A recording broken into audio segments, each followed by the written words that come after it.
Hi வணக்கம் உறவுகளே, நான் உங்கள் மல்லிகடை பூனா. இன்றைக்கி என்ன பதின்னு பார்த்தீங்கன்னா, இந்த ஆட தெரியாதவன் தெருவு கோணல் அப்படி சொல்லுவாங்க ஒரு பழமொழிங்க. உண்மையிலே ஒரு நல்ல பழமொழி. ஏன்னா அவனுக்கு ஆட தெரியாது, ஆனால் அந்த தெருவு கோணல் சொல்லிட்டு என்ன பண்ணால் அவன் தப்பிக்க பார்க்குறான். ஒருத்தர் மேலே நம்ம மேலே இருக்க தப்பை புரிஞ்சிக்காமல் நம்ம அடுத்ததில் நம்ம அதை பழிய போட்டுரும். ஸோ இது முடியாது, அது செய்ய முடியாது, இன்றைக்கி வெயிலாக இருக்குது, வியாபாரம் இல்லை, எதனா ஒரு சாக்கு நம்ம சொல்லிகிட்டே இருக்கோம். அது நம்மளுக்கு அது தப்பிக்கிறதுக்கு உண்டான இதுதான் சொல்லுவேன் நான். என்ன இன்றைக்கி பார்த்தீங்கன்னா, நேற்று ஒரு லேடி பார்த்தீங்கன்னா, அவங்க வீட்டுக்கு டாடா ஏசி வண்டி ஓட்டுறாரு, லோடே கிடைக்கல, லோடே படுத்துக்கிறாருக்கா வீட்டில், என்ன பண்ணுறதுன்னு தெரியலக்கா, எனக்கு எதனா ஒரு வேலை ரெடி பண்ணி கொடுங்க அப்படின்னு சொன்னாங்க. அப்போ நான் சொன்னேன், நீங்கள் வீட்டுக்கார அனுப்புங்க, நான் ஒரு 10 கடையில் ஆர்டர் எடுத்து கொடுக்குறேன். மார்க்கெட்லேருந்து அவர் அவங்களுக்கு தேவையானதை வாங்கி வந்து கொடுத்துட்டாங்கன்னா ஒரு கமிஷன் தருவாங்க. ஒரு கடைக்கு 50 ரூபா 100 ரூபான்னு தருவாங்க. 10 கடைக்குனா கூட என்னாச்சு, 1000 ரூபாய் ஆயிடும். 100 ரூபா கொடுத்தா கூட நீங்கள் ஒரு நாளைக்கு 1000 ரூபா 1500 ரூபா தாராளமாக 2000 ரூபா கிடைக்கும். உங்களுக்கு 2 வாட்டி லோட் போயிட்டு வந்தீங்கன்னா 2000 ரூபா கிடைக்கும், 3000 ரூபா கிடைக்கும்னு சொல்லி அவங்களுக்கு அமைச்சிருக்கேன். ஆனால் அவங்க வருவாங்களா என்னன்னு எனக்கு தெரியாது. ஆனால் நிறைய பேர் இப்படி தான் பண்ணுறாங்க. நம்ம எதனா ஒரு ஐடியா சொன்னால் கூட சில பேர் தான் அதை ஃபாலோ பண்ணுறாங்க. சில பேர் இவங்க சொல்கிறது சும்மாவாக இருக்கும் அப்படின்னு நினைக்கிறாங்க. நான் அதுக்கு ஒரு உதாரணம், ஒரு குட்டி கதை சொல்கிறேன். நான் பார்த்தீங்கன்னா ஒரு 7 வருஷத்துக்கு முன்னாடி சும்மா சிம்பிளாக ஒரு 70,000 செலவு பண்ணி ஒரு சின்ன மல்லிக்கடை போட்டேன்.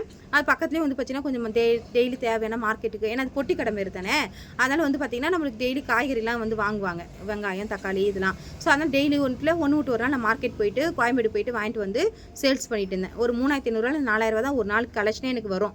ஒரு 5000 ரூபா வரும் வரும்னு வச்சுக்கிங்களேன். இப்படியே தான் போயின்னு இருந்தது ஒரு 6 மாதம். அப்போ நாங்கள் ஒரு வாட்டி மார்க்கெட் போயிட்டு நல்ல பசி, அம்பத்தூர் உழவன் மெஸ்ஸுன்னு ஒருத்தவங்க லேடி உமா ஒருத்தவங்க பண்ணிட்டு இருந்தாங்க. அவங்க கடைக்கு போய் நாங்கள் சாப்பிட்டுட்டு இருந்தோம், நானே எங்கள் ஹஸ்பண்டும். அப்போ பார்த்தீங்கன்னா அவங்க இந்த பக்கம் அந்த பக்கம் பரபரப்பாக போயிட்டு இன்னும் காய் வாங்க அமைச்சு அந்த பையனை இன்னும் வரல, நான் 12:30 மணிக்கு சாப்பாடு டெலிவரி கொடுக்கணும், இவன் என்ன இப்படி பண்ணுறான்னு சொல்லிட்டு அவங்க ரொம்ப டென்ஷன் ஆகிட்டாங்க. இதை நான் பார்த்துட்டே இருந்தேன் சாப்பிட்டுட்டே.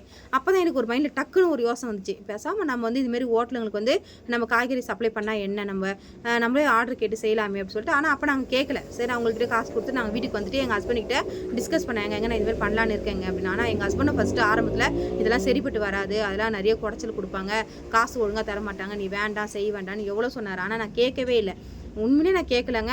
அப்போ நான் இல்லை, நான் கண்டிப்பாக பண்ணுறேங்க அப்படியே கொஞ்சம் நான் ஸ்டபனாக இருந்தேன். எங்கள் ஹஸ்பண்ட் ஒத்துப்பார். அப்படி என்ன நினச்சாரு தெரியல, சரி உங்கள் இஷ்டத்துக்கு பண்ணுன்னு சொல்லிட்டாரு. ஆனால் அப்போ அவர் வேலைக்கு போயிருந்தார். நைட்டில் பார்த்தீங்கன்னா எங்க நான் போய் ஆர்டர் கேட்டால் நல்லா இருக்காது. ஏன்னா லேடிஸ் சில பேருக்கு என்ன தாட்டுனா, லேடிஸ் செய்வாங்களோ செய்ய மாட்டாங்களோ அப்படின்ற ஒரு இருக்கும். சும்மா இவங்க கேட்பாங்க, இவங்களால ரெகுலராக கொடுக்க முடியாது, ரெகுலர் வேலைக்கு போக முடியாது, ரெகுலர் மல்லிகை நடத்த முடியாது, இப்படி நிறைய பேர் லேடிஸ் குறை சொல்கிறவங்க. சில பேர் விலகிடுவாங்க, ஆனால் சில பேர் விளக்க மாட்டாங்க. ஆனால் நிறைய பேர் சொல்கிறது பார்த்தீங்கன்னா, லேடிஸா ஒழுங்காக செய்ய மாட்டாங்கப்பா வேலை அப்படின்ற மாதிரி சொல்லுவாங்க. ஆனால் அப்படி இருக்கக்கூடாதுன்னு அதுக்கு ஒரு உதாரணமாக நான் வாழ்ந்துன்னு இருக்கேன். அப்போ சரி அந்த கதையை விடுங்க. இப்போ அதுக்கப்புறம் எங்கள் வீட்டுக்காரர் போயிட்டு என்ன பண்ணார், இதுமாதிரி ஆர்டர் எடுத்து வந்தார். ஃபஸ்ட்டு 2000 ரூபாய்க்கு கொடுத்தாங்க. அப்புறம் அப்படியே ஒரு 4-5 ஹோட்டல் அங்கே பக்கத்தில் இருக்க ஹோட்டலில் கொஞ்சம் தள்ளி, ஏன்னா பக்கத்தில் கொடுத்தா அவங்களுக்கு செட் ஆகும் சொல்லிட்டு கொஞ்சம் தள்ளி ஆர்டர் எடுத்து ஒரு சப்ளை கொடுத்துட்டு இருந்தோம். நல்லா போயிருந்துச்சு. அப்புறம் ஒரு வண்டி வாடகை எடுத்து பண்ணிட்டு இருந்தோம். அப்புறம் அந்த வண்டிக்கார சொதப்ப ஆரம்பிச்சிட்டாங்க, சார் டைமுக்கு வரதில்லை. அப்புறம் சொந்தமாக ஒரு வண்டி வாங்கணும். இப்படியே தாங்க எங்கள் லைஃப் நல்ல பெரிய லைஃப். இன்றைக்கி சொந்தமாக இங்கே ஒரு மெயின் ரோடு கடை வாங்கி கடை கட்டி இந்த நாளைக்கு அதுக்கப்புறம் கொஞ்சம் கொரோனா வந்ததுக்கப்புறம் ஹோட்டல் பிஸ்னஸ் கொஞ்சம் டல்லாச்சு. அதுக்கப்புறம் நானும் நிறைய மல்லிகடையிலே நிறைய பிக்கப் ஆயிடுச்சு. இங்கேயும் காய் வாங்கி எங்கள் கடையில் நிறைய கொட்டை. ஸோ நிறைய பிஸ்னஸ் பிக்கப் ஆயிடுச்சு. ஒரு நாளைக்கு 5000 ரூபாய் இது வாய்ந்ததுங்க கலெக்ஷனு. அதுக்கப்புறம் அங்கேயே 10,000 15,000 20,000 அப்படி வர ஆரம்பிச்சிச்சு. அப்போ நம்ம ஒரு பிஸ்னஸ் பாருங்கள் எப்படி டெவலப் பண்ணிட்டேன்ற மாதிரி இருக்கேன். இதுதாங்க தொழிலோட ரகசியம். நம்ம ஒரு நிமிஷம் தான் எனக்கு அந்த யோசனை வந்துச்சு, மாற்றி நம்ம இதுமாதிரி செஞ்சு பார்க்கலாம் அப்படின்ட்டு. ஆனால் அந்த பிஸ்னஸில் சக்ஸஸ் ஆகி ஒரு 3 வருஷம் நல்லா பண்ணிட்டு இருந்தேன். அந்த ஹோட்டல் பார்த்தீங்கன்னா அது சின்ன ஹோட்டலாக அதுக்கப்புறம் பெரிய ஹோட்டலாக மாறி நிறைய ஆர்டர் கொடுக்க ஆரம்பித்தாங்க ஆரம்பத்தில். ஆனால் அதுக்கப்புறம் அவங்க என்ன தப்பு பண்ணிட்டாங்க அப்படின்னா, அவங்க ஏன் இவங்களுக்கே நம்ம ஆர்டர் கொடுக்குறோம் 20,000 30 ரூபாய்க்கு, நம்மளே ஒரு வண்டியை எடுத்து போய் மார்க்கெட்டுக்கு போனால் என்னான்னு சொல்லிட்டு அவங்க அப்படியே யோசனை பண்ணி அதுக்கப்புறம் ஒரு வண்டி எடுக்க, அதுக்கு ஒரு 2 பேர் ஆளை போட, அதுக்கப்புறம் அவங்க பண்ண என்னாச்சு, கடை அதிகமாகிடுச்சு அவங்களுக்கு. ஸோ இப்போ கடையை மூடிட்டாங்க.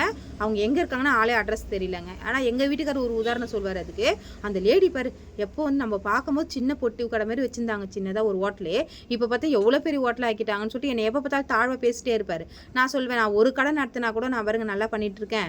ஆனால் அவங்க 2-3 கடை வச்சு இப்போ இல்லை பார்த்தீங்களா லைன்னு. இப்போ தான் அந்த வார்த்தை நான் சொல்கிறேன். ஆரம்பத்தில் என்ன ஒரு 2 வருஷம் ஓட்டுன்னு எங்கள் ஹஸ்பண்ட் கூட ஓட்டினார். அவங்க எத்தனைக்கா ஹோட்டல் வச்சுட்டாங்க, 2 ஹோட்டலில் திறந்துட்டாங்க, எத்தனை பேர் வேலைக்கு ஆள் வச்சுருக்காங்க, நீ என்ன 2 பேர் வச்சுன்னு உள்ள தூரம் ஓட்டின்னு இருக்கேன்னு. ஆனால் இன்றைக்கி எங்கள் ஹஸ்பண்ட் சொல்வார், நான் தான் பிஸ்னஸில் நம்பர் 1. ஏன்னா நீ அவ்வளோ பணம் வந்தால் கூட அகலக்கால் விரிக்காமல் அந்த ஒரு பிஸ்னஸே நீ கரெக்டாக பண்ணியிருந்த பற்றியா, அதுதான் உன்னோட பிஸ்னஸ் திறமைன்னு சொல்வார். ஸோ இதுதான் என்னோடய லைஃபு. இதுமாரி பார்த்திங்கன்னா எது பற்றியும் குறை சொல்லாமல் நம்ம பார்த்திங்கன்னா கரெக்டாக நம்ம பிஸ்னஸில் நம்ம கரெக்டாக ஒரு சின்ன மாற்றத்தை யோசனை பண்ணி நம்ம செஞ்சு செயல்படுத்தினோம்னா கண்டிப்பாக நம்ம பிஸ்னஸில் சக்ஸஸ் ஆகும். உங்களுக்கு வேறு எதனா மளிகை கடை இது மாதிரி நீங்கள் வந்து வண்டியே வச்சுருக்கீங்க, எனக்கு போடலைன்னா கூட சொல்லுங்கள், நான் மார்க்கெட்டில் ஆர்டர் பிடிச்சி உங்களுக்கு வந்து லோடு கொடுக்குறேன். ஸோ உங்களுக்கு என்ன ஹெல்ப் பண்ணாலும் நான் பண்ணுறேன். நீங்கள் ஒரு கமெண்ட் பண்ண பண்ணுங்கள், நீங்கள் என்ன பிஸ்னஸ் பண்ணுறீங்க, ஏன் அந்த பிஸ்னஸ் ஓடல, எதனால் ஓடலன்ற மட்டும் நீங்கள் எனக்கு கமெண்ட் பண்ணுங்கள். நான் முடிஞ்ச அளவுக்கு உங்களுக்கு சப்போர்ட் பண்ணி உங்களுக்கு கைட் பண்ணுறேன். நன்றி, வணக்கம்.